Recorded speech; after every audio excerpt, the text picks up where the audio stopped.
second from half court. Jumping for joy. First ever. A 2-on-1. Oh! Did he bring it in? He did! It is Caught!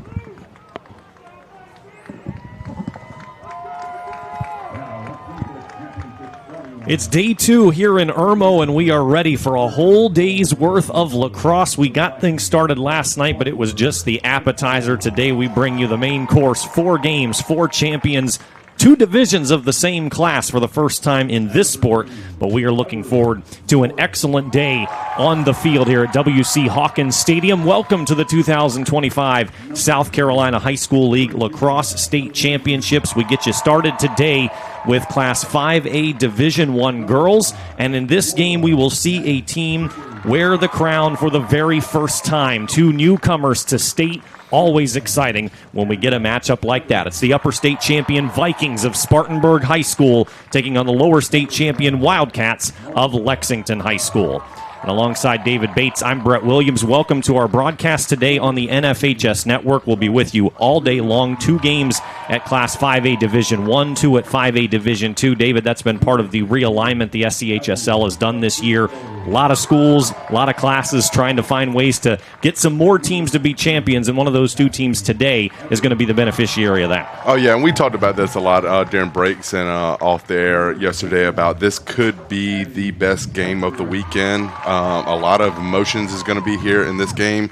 2 first-comers. I mean, it's a lot. The crowds have shown up and excited, and it's going to be a great game. Spartanburg comes in as the number 3 ranked team in the state of South Carolina, according to Max Preps. Lexington 1 behind them at number 4. But these teams on paper very, very even. Spartanburg 14-2 on the year. Lexington 15-1. The Wildcats, as a matter of fact, had their best ever regular season at 13-1. They also won their region for the first time ever. And David, as we were talking about as well, these are 2 teams that had perennial nemesis that they found a way to finally overcome. In Spartanburg's case, it was JL Man. The Patriots had knocked them out in 4 straight tournaments, but it was finally Spartanburg's day, winning the upper state final over JL Man. For Lexington, on the other side, they had been knocked out by Wando in 3 straight years, and they got the better of the Warriors in the second round of the playoff. So now that both of those hurdles have been overcome, now here's the Holy Grail. Who's going to finish up strong? And it's going to be interesting to see who can handle their emotions the most. I mean, everybody, like, you spent 3 years and you keep losing the same team over and over, and then you finally get it, and it's a whole celebration, something lifted off your shoulders. Now, can you carry that and to say, hey, we still got work to do? And that's going to come down to the coaches and the captains of these teams. Well, that takes us into today's keys to the game, because certainly working out those nerves, getting into the flow of this game here at State is going to be something we'll watch for both sides. Home field, certainly a bit of a factor here. Maybe not as much as we thought. Spartanburg's fans have traveled well the 89 miles from their campus to this one, but Lexington, of course, just down the road on the other side of the Lake Murray Dam, about 13 miles from here. A lot of Wildcat fans who are all unified, everybody wearing those yellow T-shirts, waving those blue towels. So they've got a little bit to milk. Spartanburg has to make sure they control the pace and their emotions early to get into the flow. And that's what we're hoping to see. But at the same time, we're hoping this is going to be a high-scoring, high atmosphere, so we get both crowds to stay into it. And we've talked about this possibly being the best game, and we hope it lives up to it.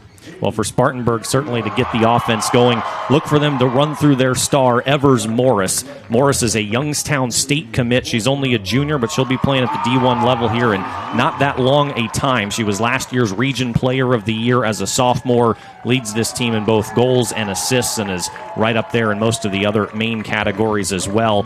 For Lexington as well, they've got a balanced attack, really a three-headed monster of sorts between Anna Barger, Izzy Seville, and then Gardner Webb Gardner-Webb commit, Lily Sundell. Sundell had 6 goals in their semifinal victory against River Bluff.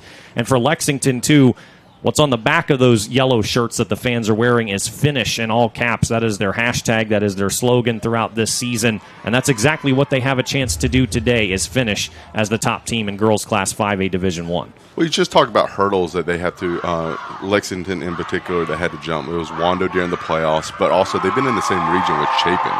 And Chapin's just been a powerhouse over the last 5 years, up there with the elite of the elite, and they were able to beat them this year to win region. Speaks volumes. Chapin was also in the other state tournament bracket in Division II of Class 5A as part of those slight differentials in terms of population among the schools. Fort Mill getting the better of the Eagles I take that back, Lucy Beckham getting the better of the Eagles in that bracket, but we will see Fort Mill and Lucy Beckham play later in the 5A D2 Girls Championship game. Also got the boys, of course, for 5A D1 and 5A D2. The only champion crowned last night, 4A girls, Oceanside over Bishop England, as the Land Sharks finally got the better of the Battling Bishops for the first time in program history. The Class 4A boys game was postponed after an extended lightning delay last night. Will be played at a different site this coming Monday. But clear skies for now, hoping it stays that way and ready for some great lacrosse. We are underway, Spartanburg and Lexington in the 5A D1 girls state title game. Glad you're with us. Spartanburg in the road navies. Lexington in the home whites, as all the lower state teams are the official home teams today. An early interception inside the 8. Lexington forces the turnover. It's going to be nice to see who sets the tempo. We saw last night Oceanside came out with the point of we're going to get the ball and we're going to go score, while Bishop England tried to slow the game down. So it's good to see what we're going to see in this first quarter. This is Lauren Bowers with a long run for Lexington. Now a cutter to the middle. And assume this will turn into the first free position of the game right off the bat. It will go to Lily Sundell. Takes off. Big save. Good save. Abby Hampton with the denial, and Spartanburg comes away with the ground ball. Well, that's got to be a big confidence booster for Spartanburg. Hampton's been a solid goaltender, but to be able to stonewall Lily Sundell, future Division I player, right off the bat from a straightaway free position, that's a good start for the Spartanburg D. I'm very involved in the lacrosse community, as well as, it just happens I live in Irmo. Lexington's right across the end, so I have a lot of interactions and connections to some of these. Lily is, wow, what a save. Another save right on the other side by Emerson Clamp. We're talking about just having connections. Lily was actually my 11-year-old daughter's basketball coach. No kidding. So she plays multiple sports and all-around athlete. Good to see multi-sport athletes these days. We were talking a little off-air last night about how rare that's becoming and the unfortunate nature as such. Well, let's get you the rest of the starters. First for Lexington, Sundell joined in the midfield by Izzy Seville. The attackers are 5 of them officially: Lillian Young, Charlie Taylor, Anna Barger, Bella Adler, and Lauren Bowers. Here's one of them who bounces it home and gets the scoring started for the Wildcats. And that was just a simple draw and dump. Lily had the ball, drew that double team just slightly, and got Bella cutting. So Bella Adler, the first to strike for Lexington. That is her 24th goal on the season, 4th on the team. At time, 2 minutes and 15 seconds into quarter number 1.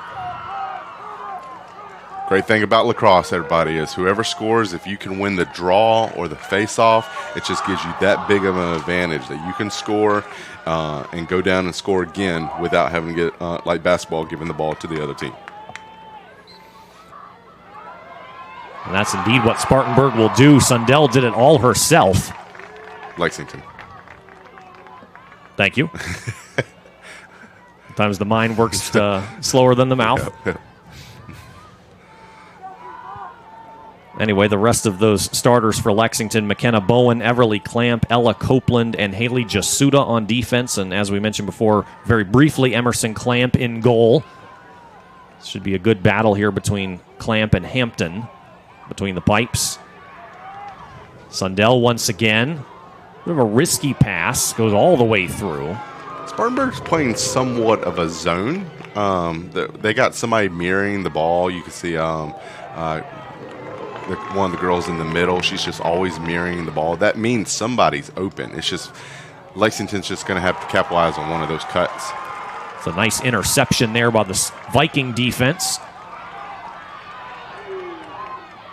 Taken by Anna Evans. Right on the edge of the sideline. Great job maneuvering out of traffic. Another good ground ball scoop off a tough pass. Creating space for herself, but another save by Clamp, denying Evers Morris. That was a really good dodge, being able to push her in and just go past her just a little bit more, just using her angle. That was a good shot on goal. So 2 saves early for Clamp and 1 for Hampton on the other side. A showcase of the goaltenders for these two.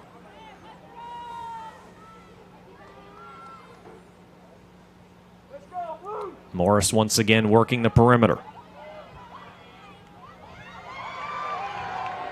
Finds an angle, finds a teammate, and another save. Rebound was missed. How about Emerson Clamp? Senior and Lander University commit, will be playing D2 lacrosse next year.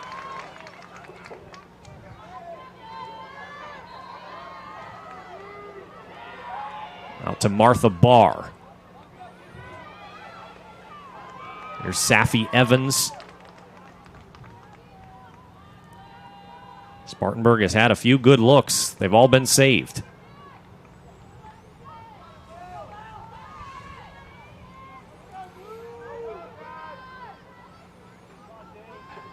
Morris patient. Now inside. Turn around, and how about Clamp? We're going to see these goalies stand on their head tonight. Goalies are head cases. When they come out, give them a couple easy saves, they get the confidence. But if you can get a couple past them early, their emotions are just as bad as anybody's. But a lob pass works out for Lexington. Off a deflection, they'll be able to clear this. Clamp with a pretty impressive 4.9 goals against average this season. On the other end now. Ooh, what? Looks like they'll call shooting space. Well, the last time Lexington was in this spot, there was a save on the other end, and there is once more by Abby Hampton. How about these goaltenders, These goalies, man. We didn't see this many shots. We saw some good saves by the goalies, but not in this, quick of a. We're seeing shots come out from both these teams early on. That's 6 combined saves between Hampton and Clamp, and most of them from point-blank range. Point-blank, yeah. We got hyped after 1 or 2 point-blank saves last night, and now we're talking about another one? Clamp with her 5th. These goalies, hats off to them. Well, we talked for just a brief bit in the open of this broadcast about the potential for some high scoring. The goalies clearly had other plans. Obviously. And good for them, because seeing these saves is just as good as seeing some good goals. So, on the attack, Lily Sundell. Didn't have some space, so she resets. Again, those statistics, Clamp has a 4.9 goals against average, a 58.2% save percentage. Both of those pretty decent. 15-1 record on the year. Has been the goalie of record throughout the season for Lexington. And meanwhile, Abby Hampton, 53.7% save percentage and almost identical 4.6 GAA. Yeah, what we're seeing is Spartanburg has an extra defender in the middle mirroring the ball. So it's going to be really hard for double teams to happen, for her to beat double teams. So we're going to have to look. It's a great pass and another piece of it for Abby Hampton. And that's what you're going to have to see from Lexington with this defense. They're not going to beat girls one-on-one because there's somebody there to help. So you're going to have to look for those open passes, off backdoor cuts, It's a nice cut there, and the bouncer goes home for Izzy Seville. And that's what we're looking for. That's what Lexington's going to work. As long as Spartanburg stays in this defense, that's what they're going to be doing, is off-the-ball cuts. Seville, one of the co-captains for Lexington. She'll also be playing D2 lacrosse next year at Lenore-Rhine.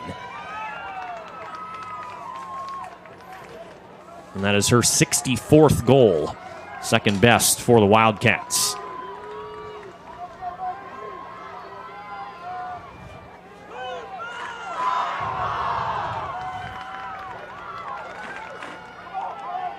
Fires up the Wildcat fans. What was that fan head count you mentioned for their semifinal against River Bluff? Their head count? Yeah, I think you said something like there were 300 people or something. Oh, yeah, they had a great draw for a lower state championship. Yeah, they sold over 300 tickets for those games. And very quickly they make it 3-0. Everybody back on their feet from Wildcat Nation. As you said, make it, take it sometimes in this sport, and that's exactly what they did. Yeah. I wouldn't be surprised if we see a timeout here. It looks like they are sub-ing in, so...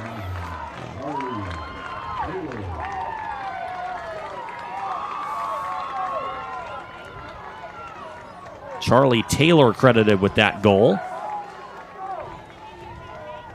Her 14th of the season.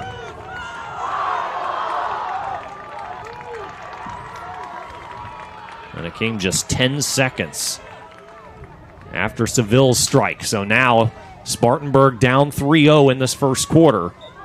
Trying to respond. Get a draw control. Now Evers Morris with momentum. And they've had their opportunities. Sure have.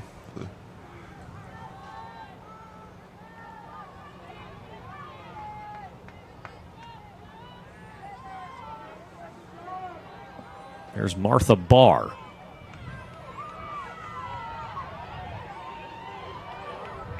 Barr from X. Trying to get it up. It was a good cut. The pass was there. She's got to come down with that to get that shot off. And now Lexington in transition. 4-on-2 if they hurry. Great job by the Viking defense getting back. Ground ball scooped nicely by Lauren Bowers. That was good defense by killing that fast break.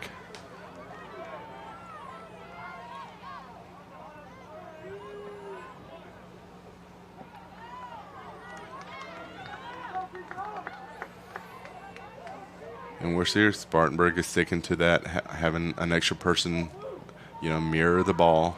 So you're going to see Lexington start doing off-the-ball cuts again. Right now they have everybody above GLE, but both the girls are going behind X.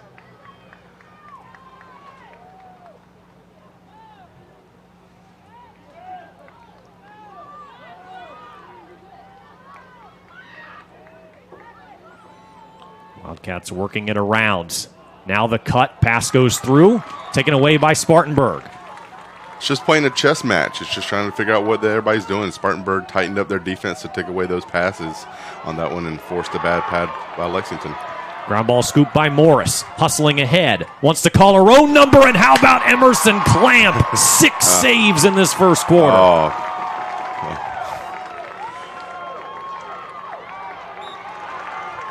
Going to be a body check against Spartanburg, so Lexington maintains possession. Interception. There come the Vikings once again. This game could have a very different score were it not for Emerson Clamp, who is completely in the zone. Oh, absolutely. I mean, it's just phenomenal. It's just fun watching her play right now. She's hot, and you're just hoping that Spartanburg, hey, we got to get something by her before the end of this quarter. Certainly not something Evers Morris is used to, having to work through such a brick wall, and then she just comes out and steals a pass. Why not? Better get back in the pipes, though. This is a violation now against Spartanburg. But the ground balls have been in favor of the Vikings. Absolutely. Now here they come. Addie Usry, another save. This is wild, David. I don't even think we saw this many saves last night. I don't think so. Full game, and we're still in the first quarter, Brad. On the move here, this is Lillian Young. Now she'll settle down. We have a timeout called by Lexington to. I think this is more of an equipment issue. It looks like it looks like the goalie's helmet, something snapped on it. So they're rushing. Yeah, the throat protector came off. So I don't know necessarily if that was a team timeout or the referees, because playing goalie is the most dangerous position on the field, and when that throat protector pops off, you're very dangerous if a ball can hit you in the throat. So, not positive that was either equipment timeout or just the team timeout, but she definitely came off running off the field to get that fixed. Well, Lexington certainly hoping that brief break will not take away the momentum Clamp has built for herself. I think it's very fitting to have a goaltender by the name of Clamp because she is surely clamping down. Absolutely. On anything Spartanburg's throwing at her. 7 saves here in this first quarter. Remarkable stuff. And this says a lot. I mean, Spartanburg is getting the ball. They're getting shots. They're getting the looks that they want. But when you just come out to a goalie that's standing on their head, you got to get something by her at some point so she can start questioning herself as a goalie, and then it could either steamroll or they can bounce back depending on their emotions and everything. But if this keeps going, I don't see how Lexington can not win this one by just the performance of their goalie. Exactly. So. Well, Clamp mentioned yesterday at the SCHSL, or 2 days ago, I guess it was, at the press conference this week, she said, my teammates do a really good job of recognizing when I'm starting to get in my head, and they know how to help me get out of it. Right now, I think they just want to leave her completely alone because she is on another planet right now. Absolutely. Right where they want her. And we're not taking anything away from Spartanburg. Spartanburg has made great saves as well. It's just they've gotten a couple by them a little bit more. So we're not taking it anyway. This goalie matchup today is going to be fun, and I'm changing the way we thought. We were high scoring. Let's keep it low scoring. Let's see some great saves by these goalies. And some pretty good transition defense by Spartanburg as well. You mentioned them cutting off the fast break. They've been able to force some turnovers. Question is, will they be able to turn them into points? Well, it looks like that last possession that Lexington had, they were still trying to do the same off, and Spartanburg took away that passing lane. So let's see if they can stick to that, because as a defender, you want to go out and play. So it takes a lot of mental strength and discipline to stay in and take away those passing lanes. A bit of an early restart as Lexington did not yet have Clamp on the field. And now they'll get things going. Final minute and 8 seconds and counting here in quarter number 1. Quick reminder that today's event is available to download. Just click the digital copy button under the event video player to download a digital copy of the event right to your computer.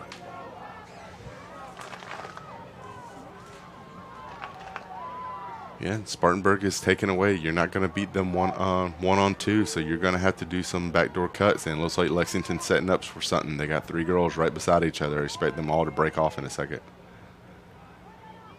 Lily Sundell. There's 1 cut. There's 2 cuts. Inside, somehow corralling it, and Hampton almost had the save. It looked like she did. But the luck of the bounce on that one, the second of the day for Izzy Seville, and it comes with just 30 seconds to go in quarter number 1. It's 4-0 Lexington. And that was a good adjustment with Lexington. They saw the defense that Spartanburg was running. They set up the first play that we've seen all weekend, an actual play. All those girls got together, and one after another, they just went cutting across and eventually found somebody that was open. That composure, too, by Izzy Seville. Didn't have the first lane, so took another extra step, set up for a better angle, and finished. Key draw control here. Again, Lexington once scored twice in 10 seconds earlier in this game.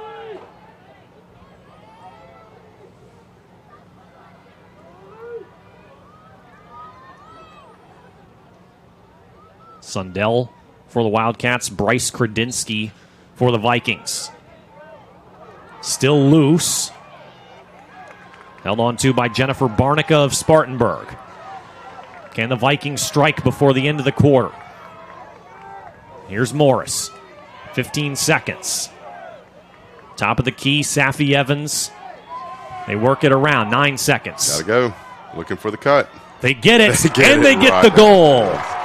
And that is huge for momentum. Huge for momentum going into the end of the quarter. This is what you'll be able to talk to, say, hey, we can do this. We got one passer. Now we're going to get another one. And that is Safi Evans with just 5.3 seconds to go in this opening quarter. Evans picks up goal number 38 on the season.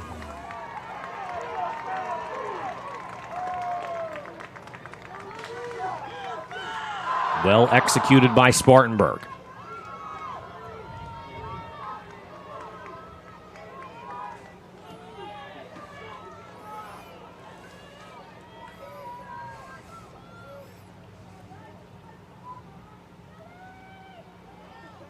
I just had a friend text me. It was like, just to let you know, I trained that goalie. And that would be what they call a flex. Yeah. He must be watching us on the NFSHS network. We appreciate the time and attention. Morris will run out of time. And that does it for quarter number one. Well, an intriguing quarter to say the least. 4-1 Lexington. Goaltenders, the story of this one. A lot of good looks from both teams. Should be a very intriguing rest of the contest today as the Wildcat fans rise to their feet to applaud their team as they come to the sideline for the first quarter break. We'll take a short break as well. When we come back, it's time for the second quarter between Spartanburg and Lexington in this Class 5A Division I Girls State Championship game right here on the NFHS Network.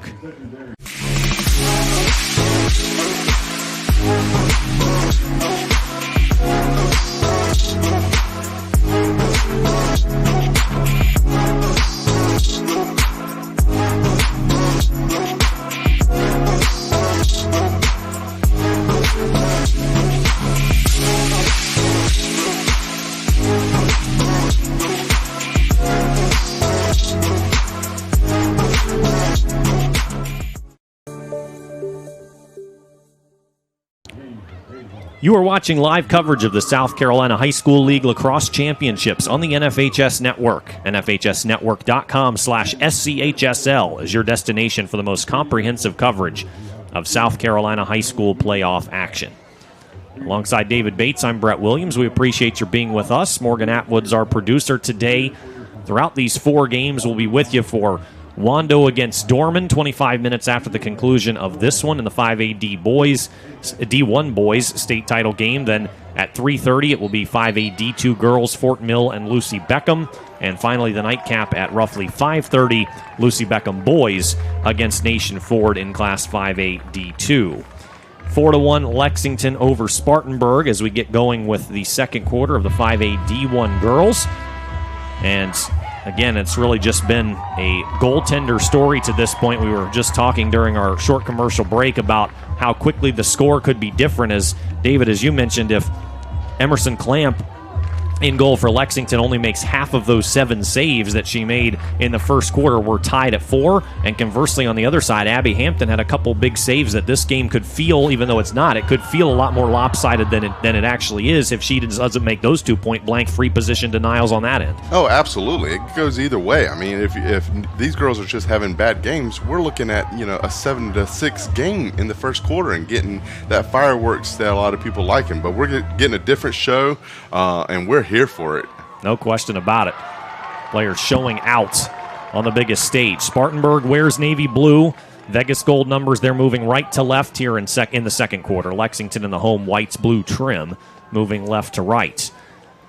We'll go ahead and get you the rest of the Spartanburg starters when we have a moment. Here's Evers Morris creating space and another denial by Clamp. Mercy. Evers Morris has to be wondering what it's going to take to score a goal. I don't know if they give MVPs for the state championship games, but we know who we're voting for. No question about that. Morris is joined on the Viking attack by Virginia Delaney, Martha Barr, and Addie Usry. The middies are Anna Evans, Bryce Kredinsky, Ellie Kasisko, Safi Evans, the one goal scorer thus far for Spartanburg, Jennifer Barnica, and Madeline Stevens. The lone official defender in the starting lineup is Laura Nance Pickens, and then again Abby Hampton minding the nets.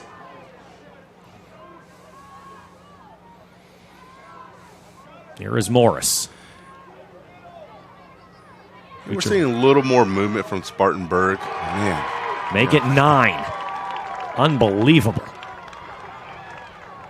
Now Spartanburg converging, trying to create some havoc, and that's indeed what they do. Clamp forced to turn it over, so the Vikings will have another opportunity.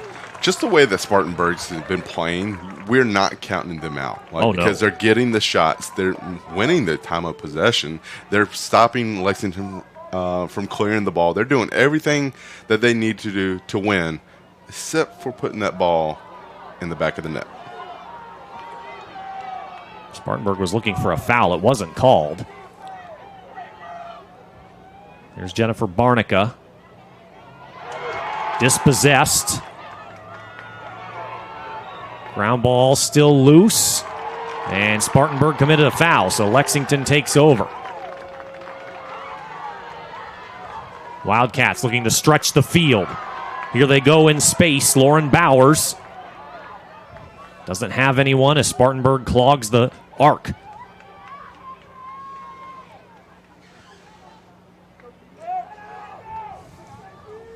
Entry pass. Loose. So they're going to look to face guard Lily for Lexington. You know, no matter where she's going, she's getting face guarded. So we're going to have to see Lexington change up the offense again. So this again comes back to a chess game. You know, you make your adjustments, you know, throughout the whole game, and we're seeing another one. Off the free position, it's Seville going for the hat trick, and she's got it. And you talked about Lexington's led more by a three-headed monster, so when you do try to take away one of their best players, you give more room because that defender is face guarding. You're giving more room to other players to make a play. Well, Seville is head number 2 of that monster. Again, this is now 66 goals on the season. Now she's only 6 behind Lily Sundell. So certainly more than capable of pouring it in. And with Sundell held scoreless due to that defense, Seville's taking over.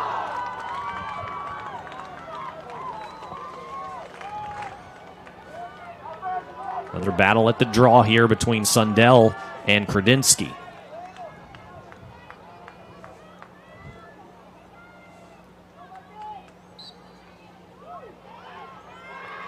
Won again by Spartanburg. They've had the slight advantage in draw controls today. I feel like they have the slight advantage in every other statistic except for the scoreboard. I think you're right. Their clears have been better. Their defense have been good. They get the turnovers. They stop Lexington from clearing the ball. You know, they're getting the time of possession.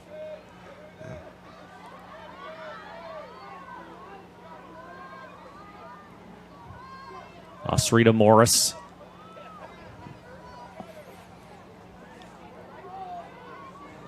Morris with a bit of a step.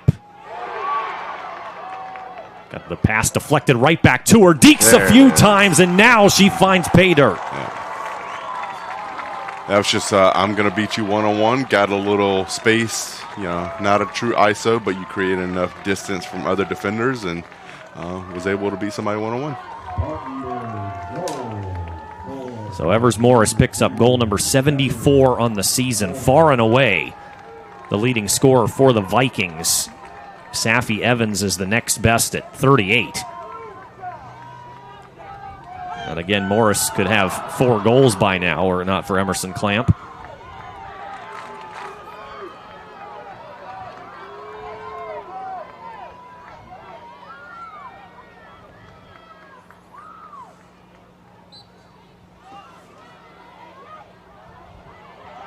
Another draw controlled by Spartanburg.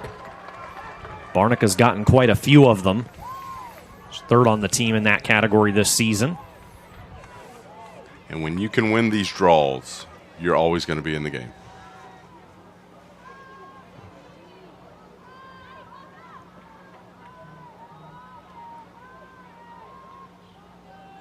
Both of these teams have a lot of veteran players, a lot of players playing at the next level in whatever division you might have. Barnica with it here. She'll be at the NAIA level at the University of the Cumberlands in Kentucky. Now here's Safi Evans.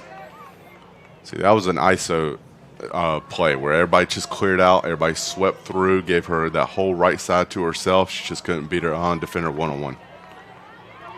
Virginia Delaney trying to generate. Never had a shot there. And just to remind folks, you know, when the ball goes, I am confused. Well, I was wondering because Well, that's what I was just going to say. It's just we know between whoever, if that was a shot, whoever's closest to the ball maintains possession. I think they're going to get together to determine if that was a shot or if the ball came out prior to her follow through. It looked like a shot from our point of view because we were expecting Spartanburg to maintain possession, but it looks like they're discussing and they may give it to. Nope, the other two came over, overturned it because the rule is when there's a shot, whoever's closest to the ball maintains possession. It certainly was an off-target shot, but it did look, to your point, that there was follow-through from Delaney. And I think her argument, the official, is probably maybe that ball was coming loose before she shot, and then it's just kind of batted the rest of the way. I don't know. So back to the Vikings offense, Addie Usry. But the officials got together as a group and got the correct call, from our point of view anyway. That's really what anyone will care about, is getting it right. But the jump, nearly a jump pass from Evers Morris. Not only does she lead this team in goals, she does in assists and draw controls. Second on the team in both ground balls and caused turnovers. To her backhand.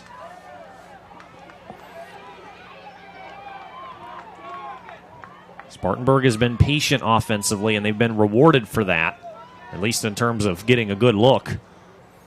Clamp has made sure they have rarely gotten the ultimate reward. There's a 1-on-1. Up top to Safi Evans. Cutting in the arc.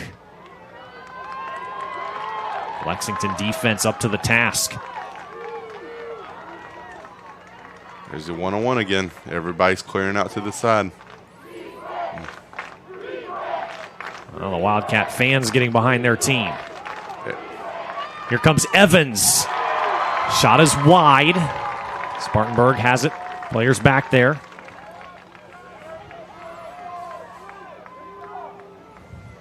Barnica and Kredinsky, two of the co-captains for Lexington. Safi Evans is another. She now has it. Really nice job by Lexington to not take shooting space here. They're really getting pressed up close against these attackers for Spartanburg and preventing that call. That time getting a little too physical with the stick was Everly Clamp, Emerson's younger sister. So here's the first free position, I think, of the day for Spartanburg. I think you're right. Addie Usry. We know Lexington had a handful of them.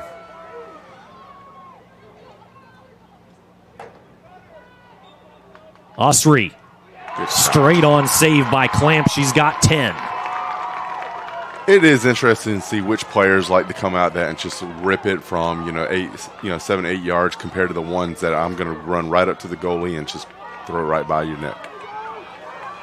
Well, I'm probably not alone in saying I always enjoyed watching the clips of Charlotte North just stand there and take a half step and just bombs away. Just bombs it. Which, by the way, that also came up in the press conference on Thursday. Emerson Clamp was asked, as all of the student athletes were in all divisions, if they could switch places with an athlete, who would it be and why? And she said, Charlotte North, because I'm a goalie, I don't get to score. I would love to be able to rip it like that. She is the Charlotte North of goalies today, that's for sure.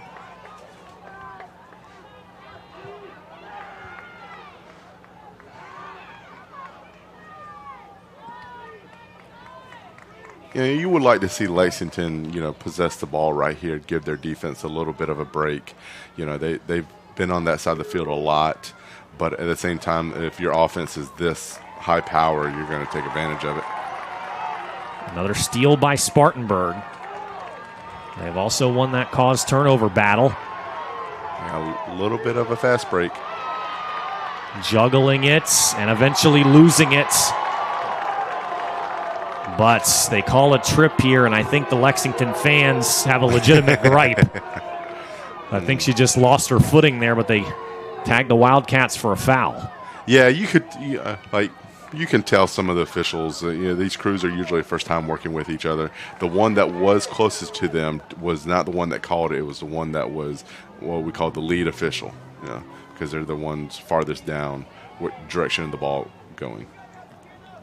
Spartanburg still down 3 as we tick down to about 2:40 to go here in the first half.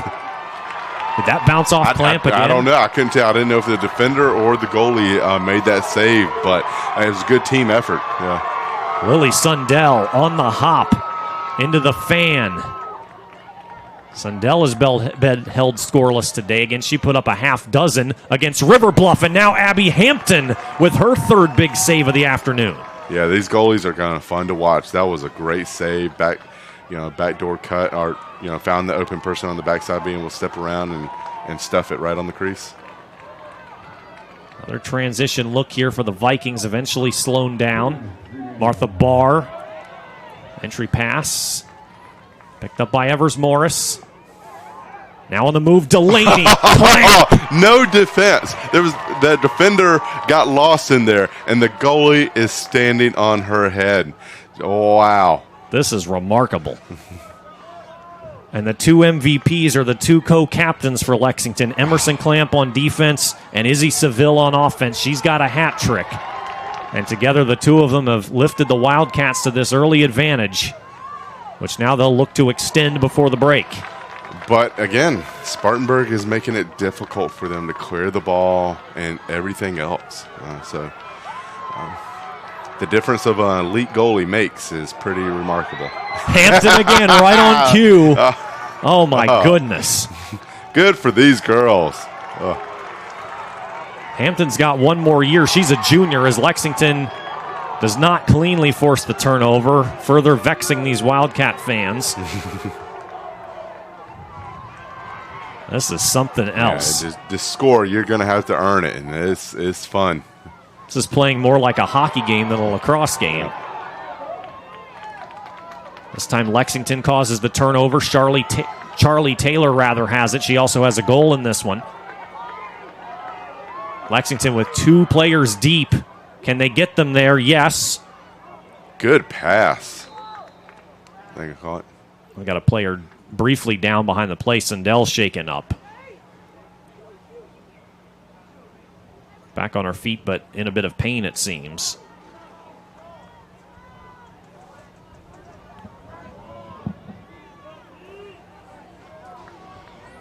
"26 seconds to go in this first half. Beautiful pass. Hampton again. Save. Oh, my. Oh. Well, now she's getting closer to Clamp's total because she just made 3 brilliant saves in a row. And now can Spartanburg transition into a goal? You know they want to. Great pass. 2-on-1. Morris looks ahead. Pass did not connect with Addie Usry. And there's your half. Woo! Buckle up, man. This is what we were hoping for today. You don't often see something like this. You see both teams embracing their goaltenders, and with good reason. This score could be all sorts of things were it not for Clamp and Hampton, but it is 5-2 Lexington as we hit halftime here in the Class 5A Division I State Championship game. Today's game is also available for all subscribers via the mobile app NFHS Network Live for Apple and Android devices. Download the app from the Apple App Store or Google Play Store today to start watching live games wherever you are. We'll be back in just a moment. Thanks for watching. A lot of great lacrosse to be played throughout the day, especially in the second half of this one on the NFHS Network.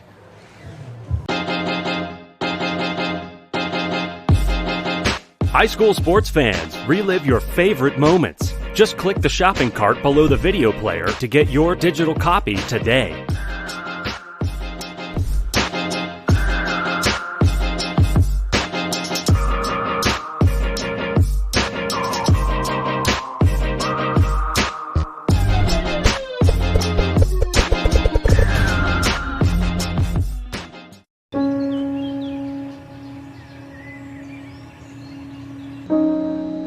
This high school gym used to be packed most nights.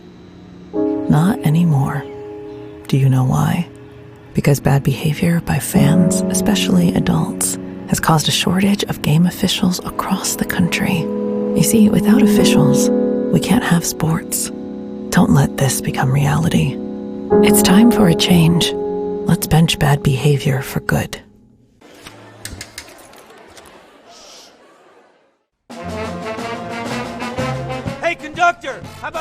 brand new. You played this last year. Come on, get your head out of your sacks. Shh, we're trying to hear. Well, I'm sick and tired of hearing your kid play the wrong notes. Where's my kid solo? At least you can see your kid. Why is my kid stuck way in the back? The conductor only plays his favorite. My kid heard that solo. You saying I did? Yeah,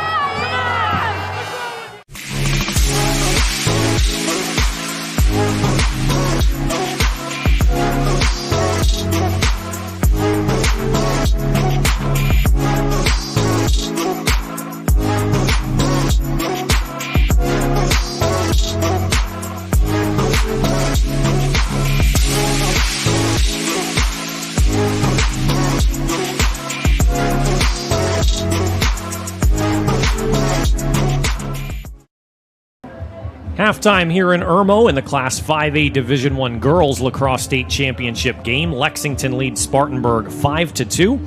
I'm Brett Williams, and I'm now glad to be joined by the Director of Educational Services for the South Carolina High School League, Dr. Kertrell Rodan. Dr. Rodan, glad to have you. How about this for the start to Championship Saturday? This is amazing. What an amazing game, Brett. I'm really excited to be here to talk to you today. Absolutely, and certainly we're excited to see all of these great games today, and certainly congratulations to you and your colleagues on putting together another great season. I know this is the beginning of an exciting championship run for you. 5 straight weeks, I believe, of championship action coming up. That's correct. 6 if you include the middle school invitationals, but it's a lot. It's a lot, but we love it. And you do such a great job with it. Wanted to talk a little bit about your particular role. Again, as the Director of Educational Services, you're responsible for a lot of the leadership courses that go on and the summit as well. Can you tell us a little bit more about what those are and how those have come to be? Yes. So we have 3 captains courses throughout the year to make sure that we prepare our captains for their huge responsibility in leadership.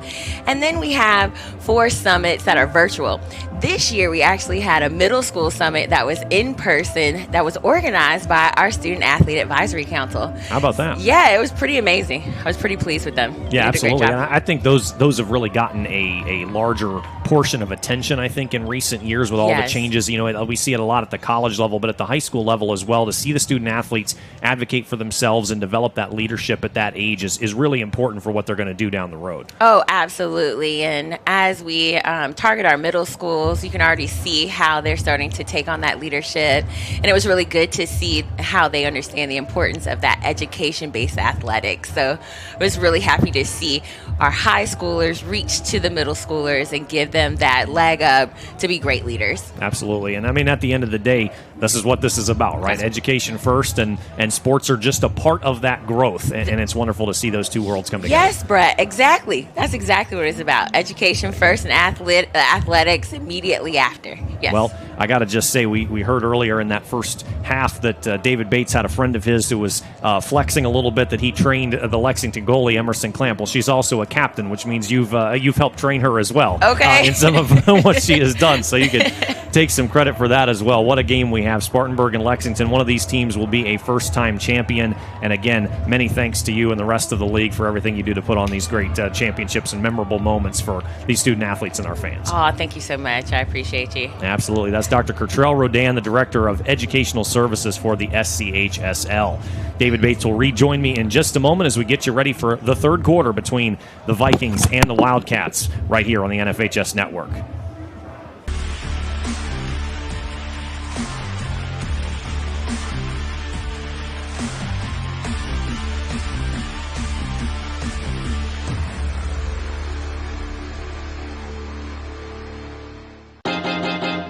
High school sports fans, relive your favorite moments. Just click the shopping cart below the video player to get your digital copy today.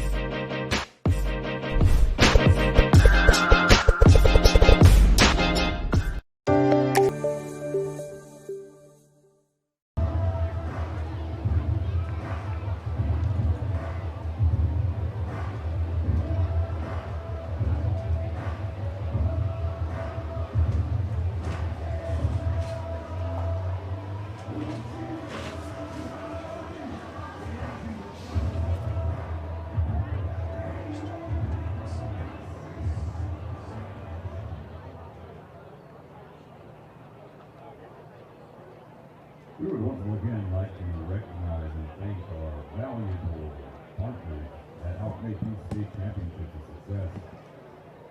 The Suicide Lifeline. You don't have to struggle with your mental health alone. When things feel overwhelming, know that there is hope and help. Call or text 988 to reach the Suicide Crisis Lifeline and speak to a trained crisis counselor who is there for you whenever you need, 24 hours a day. Learn more at 988.sc.org. Northwest Design Inc. Fans, be sure to pick up your official 2025 SCHSL Lacrosse Championship gear here at the stadium today. The on-site store is located under the bleachers with lots of options and the ability to customize your purchase. You can also shop online by visiting the SCHSL website's Lacrosse Championship page and clicking on the link for official event apparel. And Johnston, Champion Stu Johnston, specializing in celebrating the moments that matter since 1897. Johnston is proud to be the official championship ring partner to the South Carolina High School League. Good luck to all teams. We look forward to creating your story.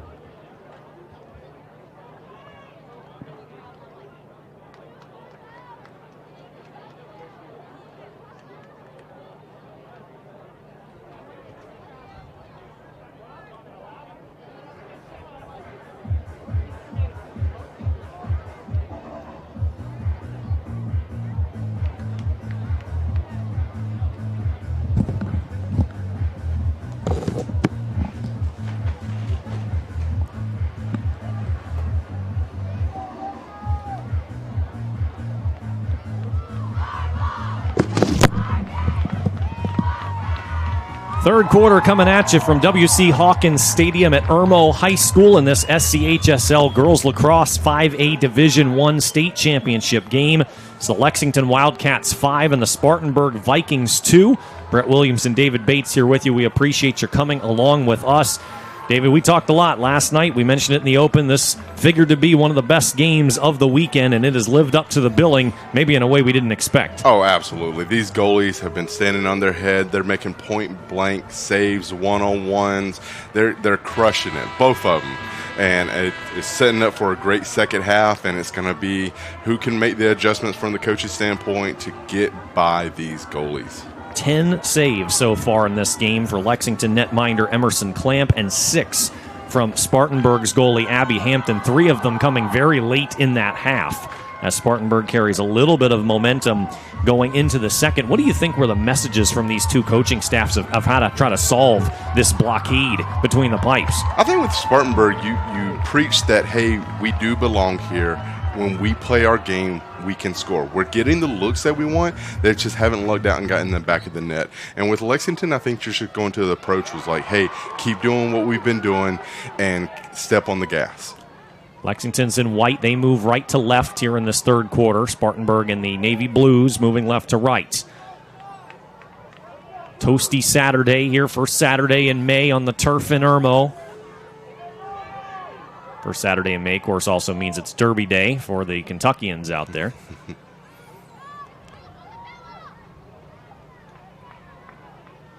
Oddly enough, of course, these are the Wildcats from Lexington High School, much like the Kentucky Wildcats from Lexington, Kentucky. So there's your connection if you were looking for one. Here's Bella Adler. She opened the scoring today, dishes it inside. And there's a shooting space call. And that's what you want in girls lacrosse. You want to be able to get there even if you don't get the shot off. But well, Anna Barger's turn to test Abby Hampton. That's a push from behind.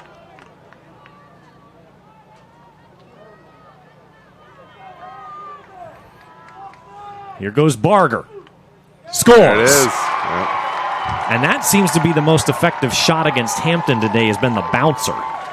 Oh, the bouncer is is incredibly hard to stop. We always tell players, it's like, hey, when you're playing against a tough goalie, you got to bounce it. It makes them take an extra step, an extra movement to get in the right position to save it because you're reading what the shooter is doing. And when that ball bounces before it gets to you, it's tough.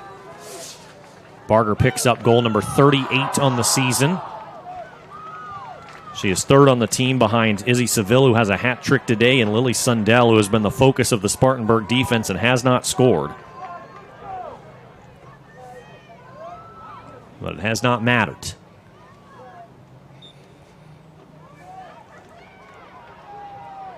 First draw control of the half went to Lexington, and so does this one. Pinballed around for a bit. Yeah, it looks like Spartanburg probably should have had that one, but, the luck of the bounce.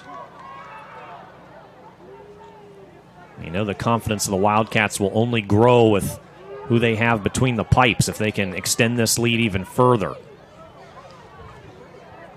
Back to where it was at the beginning when they led 4-0. But a turnover here. And now nearly forced out of bounds, but not quite, as Laura Nance Pickens. That's going to be something we see different between the boys and the girls. Is there the amount of physicality is obviously when you see girls, they're not wearing the full helmets, shoulder pads, elbow pads, gloves. When it comes to the boys' games, we're going to see them fully decked out. And in those situations, those players are going to get laid out in those situations. But with the girls, with not being as, it's a physical sport, contact sport, but it's not as physical in contact. If there is any contact, it certainly hurts a little bit more in this sport. A little bit more for these girls. On the move, Morris flips it down. Now a big contact inside the 8.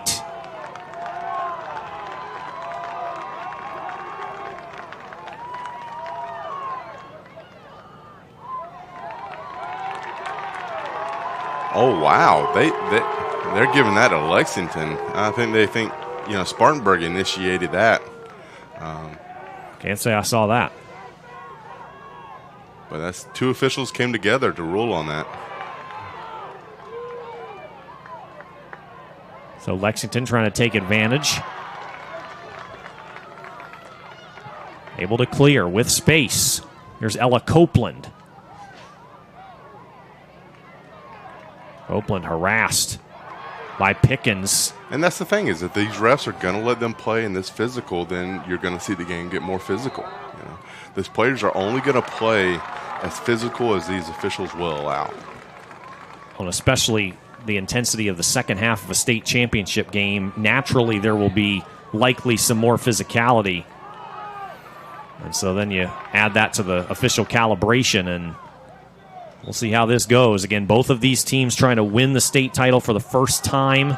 This is both of these teams' first appearance even here at state. How about that clean pick from Sundell? Sundell has a teammate if she can get it there. There's Olivia Buchanan cutting. She read that beautifully to pick that off. Now lobs it in. Seville with the dodge. What a move! The fact that they can make these passes that close to the crease and being able to turn out like that and get around these stellar goalies, what a play. What a play. 4 goals for Izzy Seville, the future Lenore Rhine Bear. And it's 7-2 Wildcats, their largest lead of the day. And it was wondering who was going to make that big halftime adjustment, figuring out, hey, what we need to do. Lexington was like, hey, we got to change the level of the shots. We got to do bouncers. And she shot that one off stick, offside, hip. So these are the adjustments that you're making. Can't just shoot hard and hope it gets past the goalie. Now we got to take that extra half a second and place it where we need it to be. Certainly been the case with these two goalies today. Have to think a little bit more. Now Evers Morris with a lot of space in front of her. Working against Copeland. Morris tries to create. Nice job scooping the ground ball to avoid the turnover. Again, this is where Spartanburg has to be a bit patient here, to your point. Still got a lot of time here.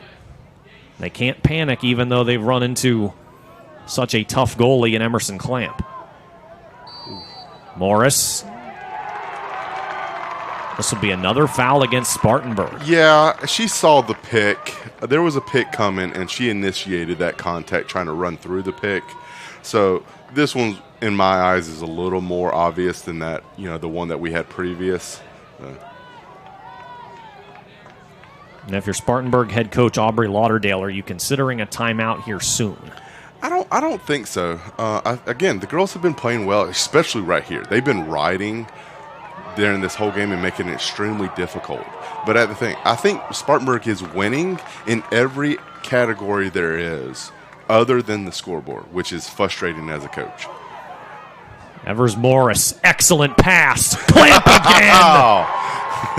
Will it even matter? My goodness. Wow.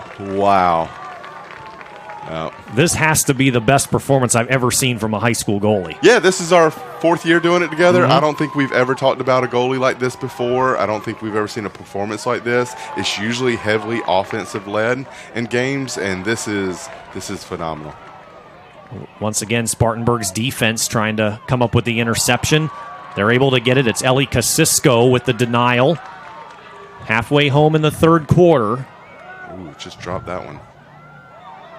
No, that was frustrating. Yeah. I don't think she was really checked. I think she just dropped it. And again, that's what the Vikings have to be a little bit careful of here as the pressure mounts. Got to be disciplined, got to stay clean. Yeah, I don't think you necessarily start feeling that pressure until the 4th quarter. I think this is still a close game. 5 goals is nothing to come back from. Especially they've been doing well on the draws, so they could easily put 2 goals together in 30 seconds, and you're back in this. So I don't think that panic or pressure is going to start kicking in until that 4th. We're going to see a different 4th quarter if it is still a 5-goal game. Barger with the loft to Seville. She beats Hampton again. 5 goals for Izzy Seville. There's the timeout that you were looking for. I was like, what we talked about was I didn't think it was needed. I think now the goal that just scored, get these girls in, get them settled back in, make your adjustments that you need. You see what Lexington's doing, and you got to make better adjustments. And probably coming out, you're probably going to be more physical coming out from here on out. Today's event is available to download. Just click the digital copy button under the event video player to download a digital copy of the event right to your computer. Somebody's making history today, going home a state champion for the first time. We'll find out together who that is when we return right here on the NFHS Network.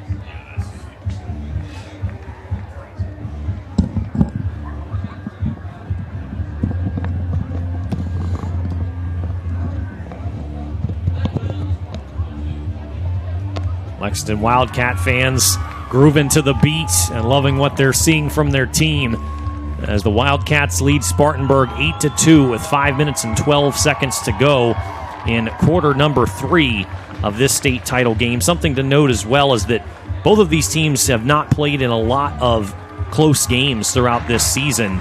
Both have only had 2 wins by single digits, so they have been routing most of their opponents.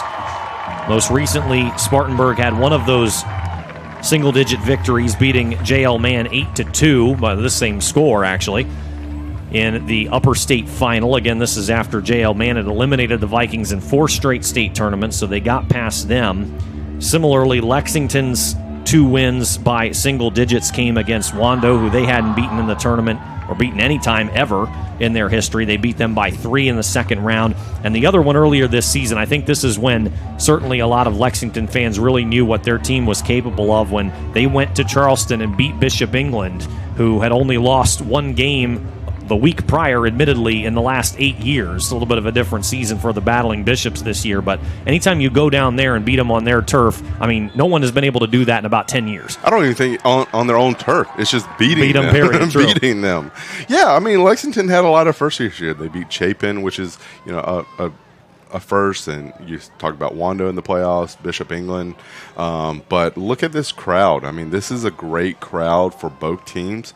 We thought it would be heavily. We knew it was going to be heavily Lexington, but you got to give it those Spartanburg Vikings coming out. You know, it's probably 60-40 on this crowd, leaning towards Lexington, but you know.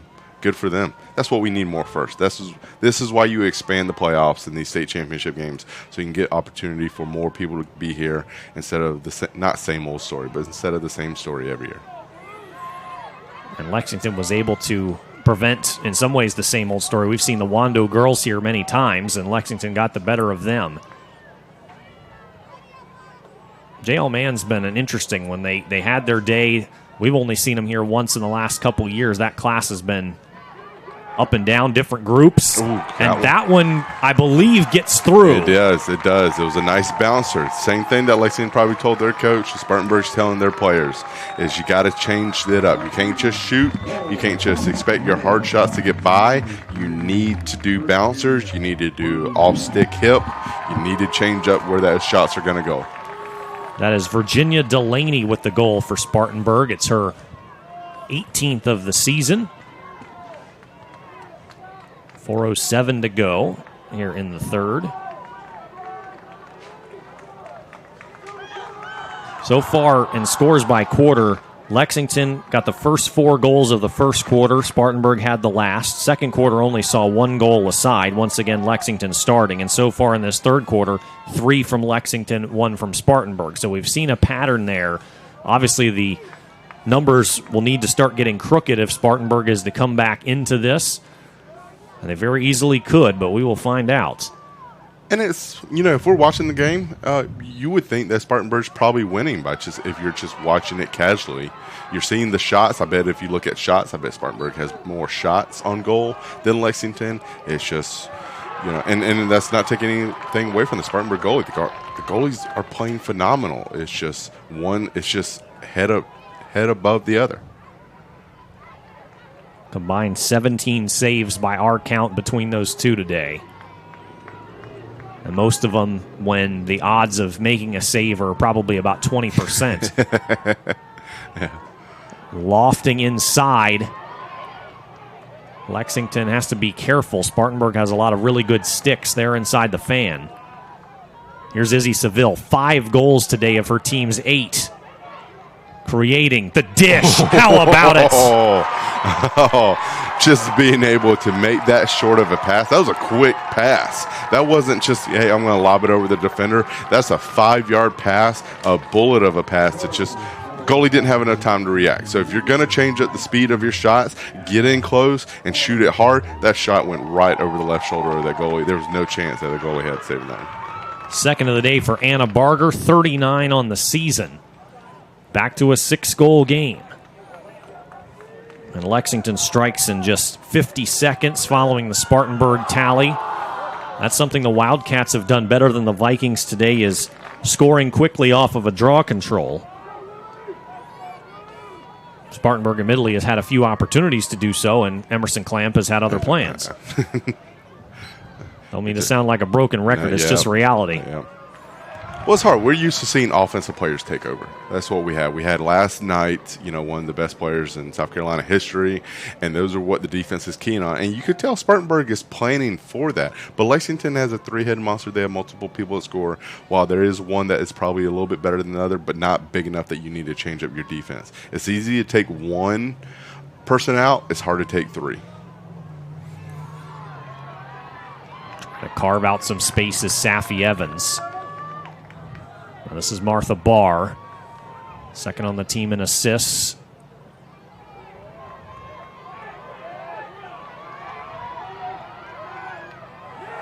Almost a clean pick that time. Yeah, I'm not loving Spartanburg's offense right now. There's a lot of standing around watching somebody to try to beat somebody instead of moving them. They got their ISO that they want. You still got to move around to occupy those defenders. So I would like to see... Morris crashes. Excellent move. Goes high, then shoots low. And she beats Clamp for her second goal of the day. And that's what we want to see from the offense. The offense was moving off the ball. The person came over, set a pick, perfect screen. Both Lexington defenders ran into each other, which made it a lot easier to come around and get a shot one-on-one with one of the hottest goalies we've seen in state championships. And to that point, if you're Spartanburg, you have to make sure you don't fall in love with Evers Morris. I know it was on our graphic at the beginning of this game, forever and Evers, but you got to have everybody else moving and get that offense in a flow, as you mentioned. Even if she's the one taking the shots and scoring, make sure there's a lot of smoke and mirrors to get it to that point. And we saw this in Oceanside last night. The off-the-ball movement was fun to watch, and it makes it very difficult for the defense to keep up with everybody. And Oceanside, the winner over Bishop England last night by a final of 12-8. Landshark's second state title, first ever win over the Battling Bishops. That in girls class 4A. So this is what we need to see from Spartanburg right here. They score, they won the draw, they need to score again. If we want to get them back into this game and get excited, they need to score here. Put the pressure back on Lexington. There goes Morris trying to do just that. That's what you want. You know, a 5-hole bouncer. Morris has a hattie, and all of a sudden the Vikings have 3 of the last 4 goals. Now you're shifting the pressure back to Lexington. You know, you got 2 in the last minute. Now Lexington's going to have to adjust. I don't see them taking a timeout right now, but this is an opportunity that if you want to try to kill that momentum early, or what you're just hoping that your captains and whoever you can get the draw right here for you. But that was a great back-to-back from Spartanburg. That's what we've been missing from them. Now the Spartanburg fans coming alive a bit. Chancer, here we go. Vikings, here we go. That's exactly what's starting to happen. Delaney, Morris, and Morris flanking the Anna Barger Lexington tally. 4-goal game, 1:46 remaining in this third quarter. Last couple draw controls have belonged to Spartanburg. This one belongs to Lexington. And that's the best way to kill momentum, is you win that draw. Let's go finish out this quarter with the ball, or let's go score. Here's Lily Sundell. She would love to score in this one. Takes a shot. Good shot. Not too often we see outside shots like that. Another long-range pass. Good job on the ride, though, by Lauren Bowers, trying to atone for her mistake. And she's able to force Spartanburg into a turnover. That is... there's a small tent in our way, and it takes away a small percentage of the field. There was a play that happened right there. We have no idea what just happened. And it's going to be Lexington. Well, I think the tent also obscured the vision of part of the crowd because a bunch of Lexington fans were booing the call, and then they realized the call was actually in their favor. Yeah.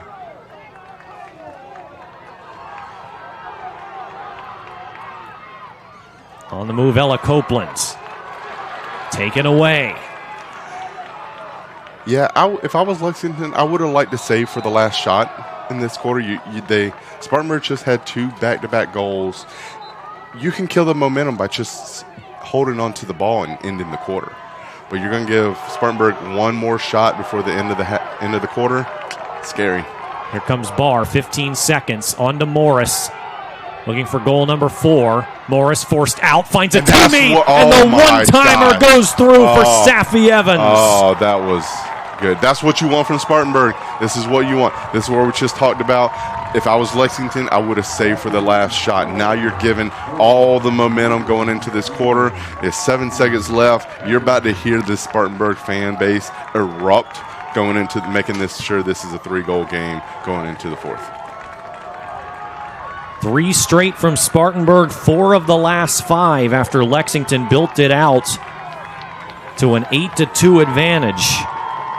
All of those Spartanburg goals coming in the final 4 minutes and 7 seconds of this third quarter.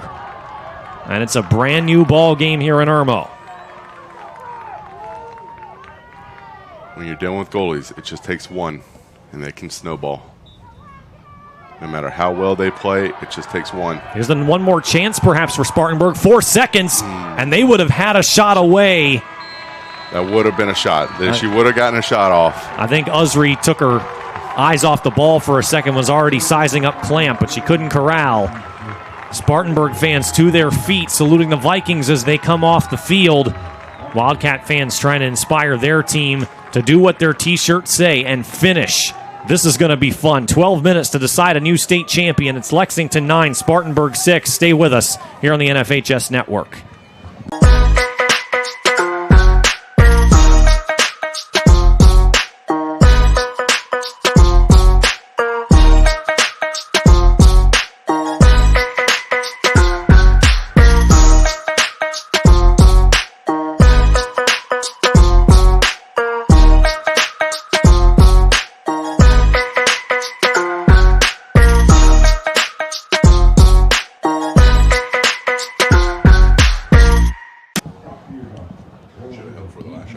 Yeah.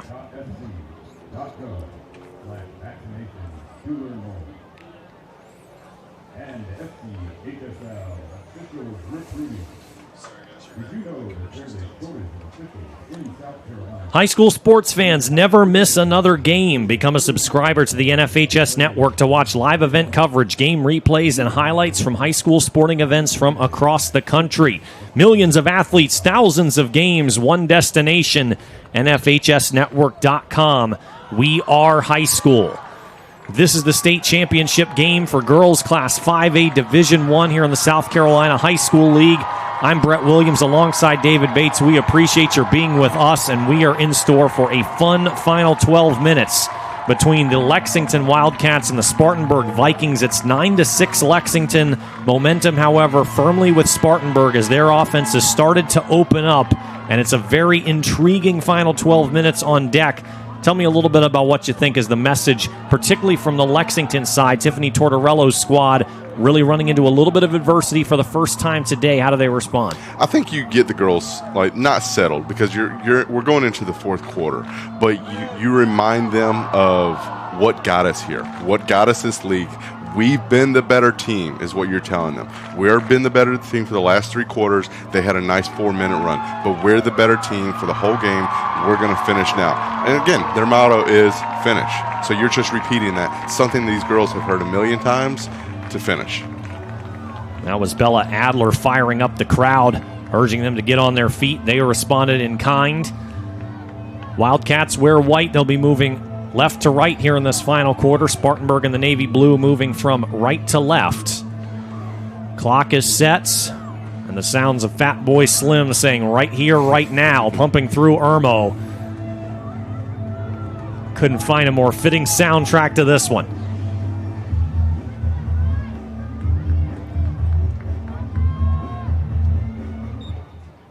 Off we go.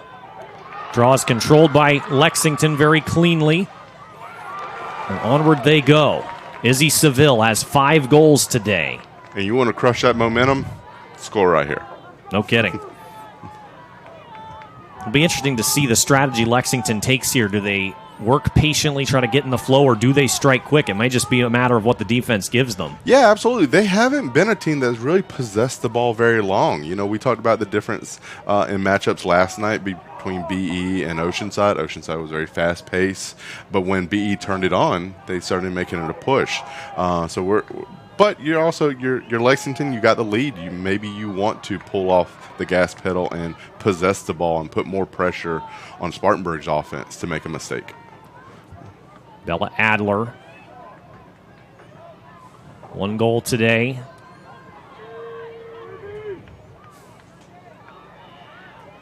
Back to Seville.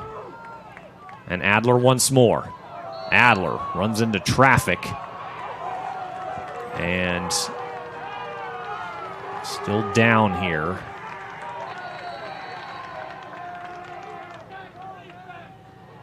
Now back to her feet. Good to see that.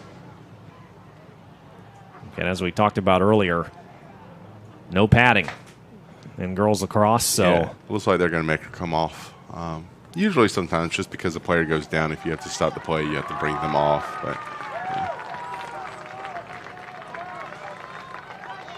so Adler will take a short break, replaced by Jada Van Sickle. And so the free position will be awarded to her as her replacement. Yeah, I think it's with girls, it has to be the person that comes in for your replacement. Well, Van Sickle only has 4 goals on the season. She's a sophomore. Let's see what she does with it. Does she try to take it herself? She does. She scores! Oh, my! Oh, that's how you get momentum. Look at it. They're so happy for her. Look at all the players coming to get you're talking about 4 on the year, and your 5th one is in the fourth quarter of the state championship game? Oh. That's a moment you don't forget. Yeah. And actually, as I see that now, I really think that was a smart move by Van Sickle because presumably, even though Spartanburg may not know all those stats in the point, they definitely realized the situation of, hey, we have a substitute coming in for just a moment. She's probably going to bail and pass it across. And Van Sickle says, no, I'm taking this to the hole. Go, yeah. And she gets she it made done. A good move. It wasn't just she just went in and ripped it and took a shot. She went in, she beat somebody. You can tell she hasn't played. She looks a little lost out there right now, trying to figure out where to stand. Either that or it's euphoria for the strike. That's an awesome feeling. Good for her. And that type of, when a player like that scores, that hasn't scored a lot, you saw the teammates. They've celebrated with her harder than they did with most of the other girls. So. And now the goggles ripped off, incidentally, certainly. But they will give a yellow card to Jennifer Barnica. And I said incidentally because in the sense that obviously she was not trying to rip her goggles off, but there was contact there. And so now advantage and momentum firmly with the Wildcats. And this would be a nice time. You're going to come with the mindset of, I'm going to either let's go score here, or let's see if we can take some time off the clock. Your goalie's playing great. You killed the momentum for Spartanburg. You have your own momentum now. So it's seeing how you want to play. Do you want to go out and score, or do you want to see if you can kill 2 or 3 minutes and put a lot more pressure on Spartanburg? But yeah, if Spartanburg's defense is going to be this aggressive, you're going to go score. If they're going to come out and play you this far out, yeah, let's go score. We got the player advantage here as well. Sundell tosses it inside, another big hit. And a little bit of extra as well. Yeah, she popped back up because she didn't want to come back out again. That's going to be a second yellow. Yeah. She got up quick because she knew that she was going to come out if she didn't get up. She was like, nope, I want to take this one. So Bella Adler getting all kinds of hate and discontent right now, but she'll try to take that frustration out with a goal as Lexington now has 2 players more than Spartanburg on the field. Opportunity for Adler. You knew she was taking this shot. There it is. And this just puts Spartanburg in a huge uphill battle right now. Still down 2 players. We don't know how much time's left in their penalties. But if Lexington can get this ball right here, they're going to try to score because they're still with the man advantage. But it's only a matter of time. It's going to happen. These penalties are going to happen because Spartanburg knows they have to push out. They have to be more aggressive.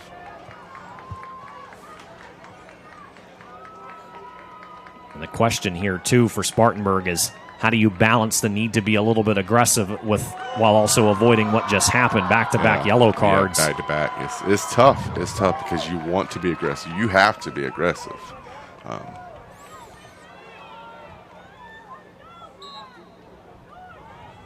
Toss up. It's a massive ground ball here, and Lexington gets called for the foul, so Spartanburg has it. And at the very least, if you're the Vikings, you got to get these players back on the field. Yeah, go to the corner, go to behind the goal, see if something pops open for you, but make Lexington where if you lose the ball, they have to run the length of the field. Use a timeout. Usry dropped it. Great pressure by Lexington. Everly Clamp comes away with it. And the clear. Now the Wildcats will look to go. They've got a 4-on-3 on the move. It's Van Sickle again. Dumps it inside. Buchanan didn't have it. She was going to get a goal and an assist in the game. Almost had another. Buchanan was open again. Now the jump inside. Good this one saved by Hampton. Good cut. Taken right back from her. Gets another save. Can she do 3? No! I don't know what happened with the defense, but wow, great effort by the goalie. Great effort. Woo! What a sequence. And now makes the save, throws a bad pass. Point blank, no defender on the offensive player, and saves it again, but not enough for a third time. Wow. And it's back to a 6-goal game as Lexington scored the only 3 of this fourth quarter, immediately answering the 3 that Spartanburg ended the third quarter with. And now the pressure really on the Vikings here.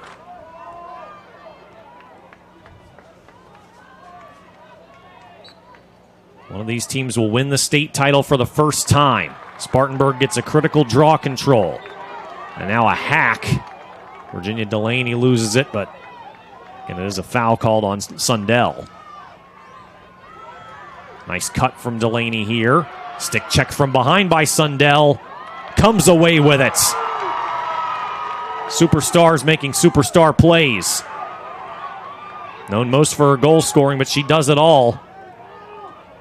Ground ball peppered loose, taken by Barger. She had the last goal, by the way, and now has a hat trick on the day. In that River Bluff victory for Lexington in the lower state final, Sundell had 6 goals. Barger and Seville combined for 9. So far today, Sundell has none, but Barger and Seville have combined for 8. Wow. Like I said, you can take away one. It's hard to take away all 3. So which one do you want to take away, and which ones are you okay with beating you?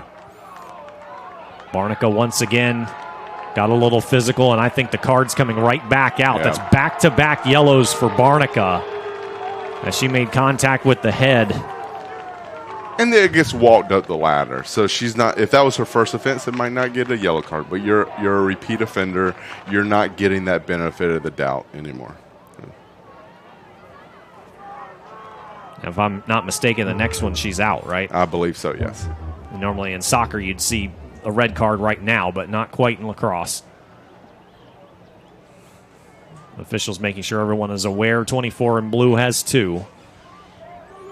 Lexington woman up again.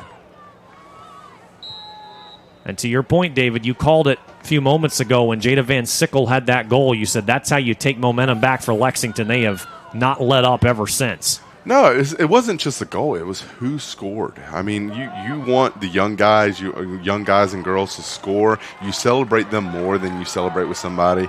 And you saw it. The whole team was thrilled for her. And that just gets everybody motivated. So once again, Spartanburg woman down, but they can't afford to burn clock now. They're down 6. And they're not going pass. to. Morris cuts, dodges. Good grief, clamp. Save. Good save. They got goalie interference. She checked the goalie when she had the ball, but good save. Yeah, all reliable. And that's the crazy thing about this score, because if you're just joining us, you might look at this and say, well, Lexington's controlled this game. This game could be essentially tied were it not for Emerson Clamp, regardless of momentum swings and everything we've just been talking about. That is how good she has been. 12 saves today. 12 in her final high school game. Big saves. Absolutely. Over half of them are one-on-one with the goalie, point-blank range. It's been huge. Lander Bearcats are getting a good one next year. She'll also be representing Lexington in the North-South All-Star game. So too will Izzy Seville. You know, we talked about Charleston. We talked about last night that, in the boys, that all the Charleston teams play for the same travel team. Well, what we're seeing with Lexington, Chapin, and River Bluff all play for the same travel team out here in Irma. They play for the Rapids, which the Chapin coach runs for years, and they won their championship last year. A lot of these girls for Lexington play on that same team, and if everything stays true right here, they're also going to win a championship. So it's not just playing; it's playing high caliber, a lacrosse out of season. So I know these out of travel teams go out and challenge themselves. So when you're in a position to play against local competition, in-state competition, you're up to the challenge. Here's Evers Morris. Under 6 to go. Spartanburg has to average a goal a minute here. Woo! Unbelievable. Did you see the behind-the-back pass? Great catch, great shot, even better save. This is unremarkable. You can see the swagger that Clamp's playing with right now. She's got a little strut to her step. Well earned. Yeah. If you're Lexington, you're gonna let's take off a minute. Let's kill some time.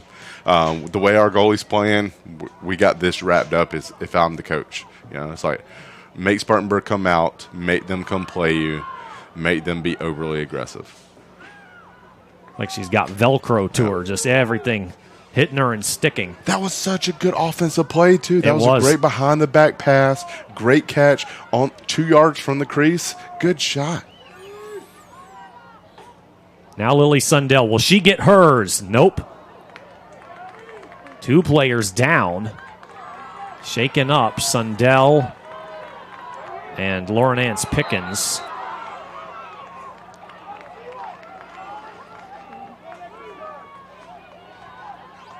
Here come the Vikings again. Woo! Izzy Seville. Clean block. Ground ball picked up by Barger. And the Lexington Wildcats are starting to feel it. But they turn it over. Pass gets away. Oh, big check right along the sideline.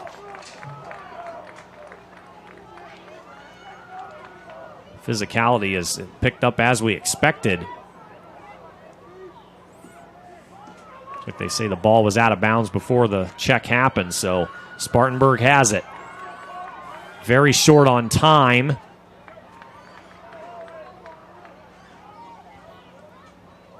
It's been a great chess match between these coaches. Lexington came out with their game plan. Spartanburg adjusted. They got what they wanted. They had an opportunity to make it a game in the fourth quarter, but the adjustments for Lexington, it's just been too much to overcome for these Vikings.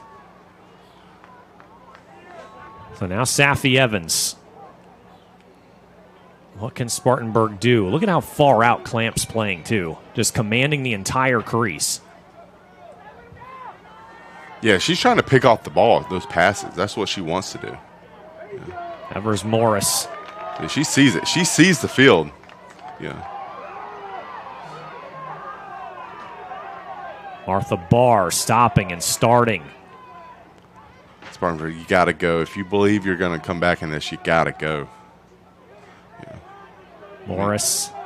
It's a good offensive possession, but you're wasting too much time. Too much of a hill to climb.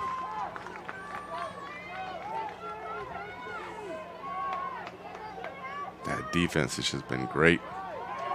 There's your opportunity. Look at all that space. You got to go. Somebody's got to cut. Here's Kredinsky, one of the co-captains.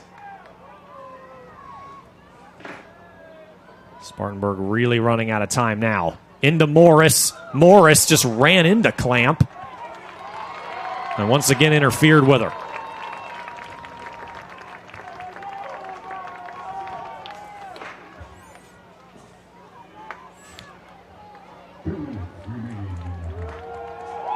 I think they're going to actually get Clamp here. So Morris will have the free position. With the pass, it got deflected. It did. Yeah. Clock is running too, so this result is about a foregone conclusion now.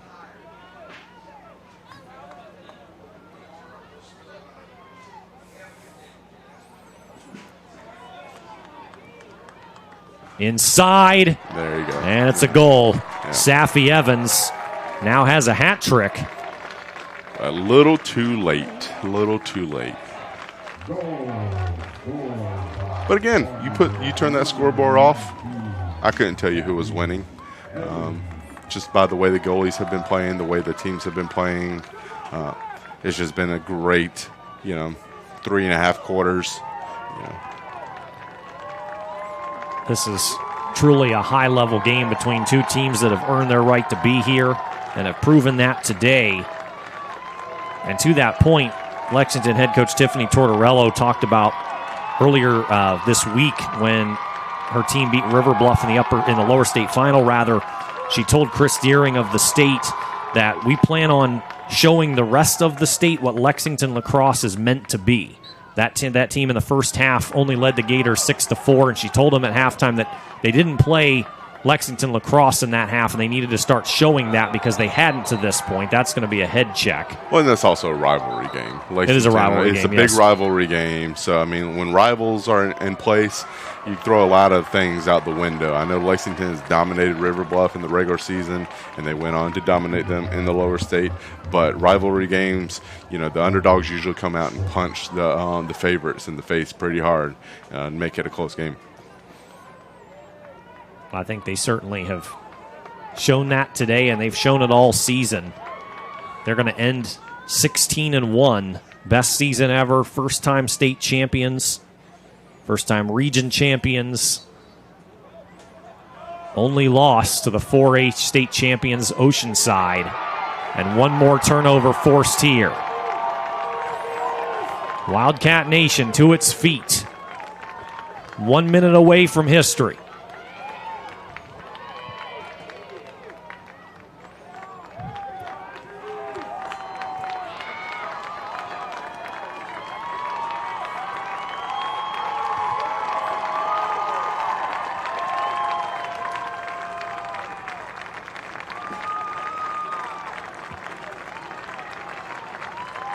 Tortorello's talked a lot about the culture she and her staff have tried to build at Lexington, and they've seen it come together this year. They're about to see it come all the way to its final fruition.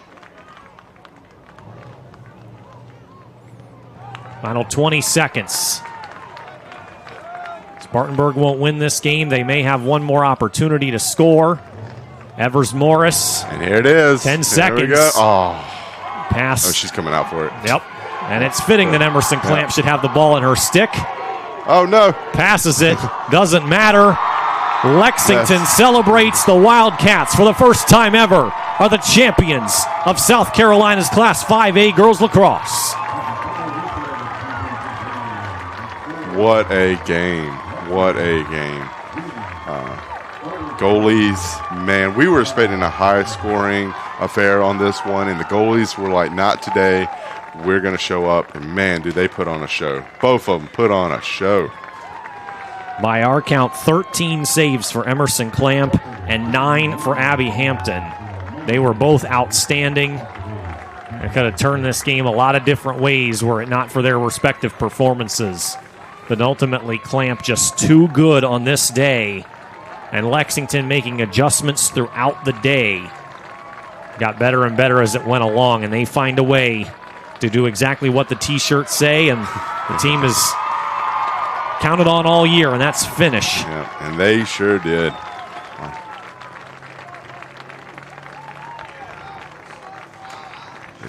It's hard. It's hard being a coach when you run into a hot goalie like that.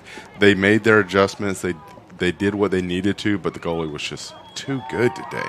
Too good. Again, who knows what ends up happening, as Clamp is the first Wildcat to get to the sideline, and she will lead the handshake line. Yeah, if she had so. an average, if she played a normal game, her save percentage was 58% on the year. If she played like that, this is, we don't know who's winning. But, I mean, she stood on her head, probably, in the 70, 80% save percentile today. Great saves. It was fun to watch. It's a great day for a lacrosse goalie when you have more saves than you have goals allowed. Oh, absolutely. Doesn't always happen in this sport, but my goodness, it did today.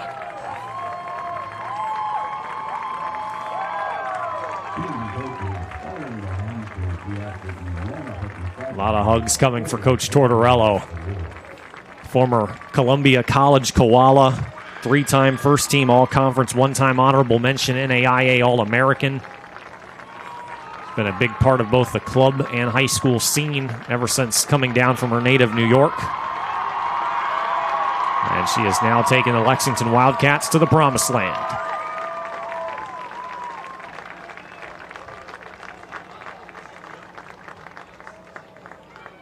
And that's a long embrace from the two leading goal scorers of these squads, Lily Sundell of Lexington and Evers Morris of Spartanburg. both of whom will be playing D1 lacrosse, but both of whom will be back on these teams next year. They're both juniors.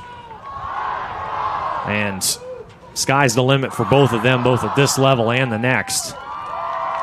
Something else I don't think we would have called coming into today, Lily Sundell held scoreless in the state championship, and her team still ends up winning by 5. That's when, we said it a couple times during the broadcast, is like when you said at the very beginning Lexington is a 3-headed monster. Who are we going to take away? We're going to take away one, and the other one stepped up, and other players stepped up for you. And you have to live with that as a coach. It's like, what we want is this person's not going to beat us. So, I mean, Bill Belichick has always done that, as a football coach. He's like, I'm going to take away your best player. Your next best player is going to have to beat me. And today, the other girls stepped up, and they did. I think one of the best things about this game was this was such a well-played game. We just did not have a lot of errors, mental mistakes. There were some, obviously, there's going to be in every game, but this was just two really quality teams playing well, and who out-executed the other is who won the game. No, absolutely. They made adjustments. Spartanburg, Lexington came out hot. They got 3-0 really quickly. Coming into the second quarter, Spartanburg was able to score right at the end of that quarter, which made it, 1-4 going into the second, and then they 1-1. They each scored once in the second, so they made the adjustments. It's just back and forth. Each coach making the next adjustment, and it's just benefited that Lexington came out on top. That was Aubrey Lauderdale, head coach of Spartanburg, accepting the runner-up trophy. Also a decorated collegiate player herself, played D2 at Converse up in the upstate. Started 65 games for the Valkyries, 143 career points. She's also the all-time leading scorer for Greenville High School girls lacrosse. And she's done a really nice job in her 5 years leading the Vikings. Inevitably, they too will be relevant for years to come.